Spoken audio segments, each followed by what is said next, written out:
இப்போ பெரிய வியாழனுக்கு மாண்டி தர்ஸ்டே ஏன் பேர் வந்துச்சு? Very good. ஏன் மாண்டி தேர்ஸ்டேன்னு பெரிய வியாழனை சொல்கிறோம்? குட் ஃப்ரைடேன்றோம்.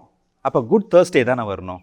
ஏன் மாண்டி தேர்ஸ்டேன்னு வருது அப்படின்னு பார்த்தோம்னாக்கா, இதுக்கு லத்தீனில் மந்தாத்தும் அப்படின்னு ஒரு வார்த்தை இருக்குது. மந்தாத்தும். அப்படி மந்தாத்தும் அப்படின்னாக்கா கமாண்ட் அப்படின்னு அர்த்தம். சரியா? மந்தாத்தே அப்படின்னாக்கா கமாண்ட், கட்டளை. இயேசு பெரிய வியாழன் அன்னைக்கு தன்னுடைய சீடர்களுக்கு என்ன கொடுக்குறாரு? பாதங்களை கழுவின ஒருபாடு ஒரு புதிய கட்டளை ஒன்று கொடுக்குறாரு. என்ன கட்டளை அது? யாருக்கா தெரியுமா? நான் உங்களுக்கு ஒரு புதிய கட்டளை கொடுக்கிறேன், நான் உங்கள் பாதங்களை கழுவியது போல. நான் உங்களுக்கு அன்பு செய்தது போல நீங்களும் ஒருவருக்கொருவர் அன்பு செய்யுங்கள்னு ஒரு கட்டளை கொடுத்தாரு இல்லையா?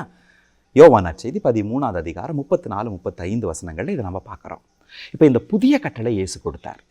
அந்த கட்டளையே இந்த நாளுக்கான அடையாளமாக மாறுது.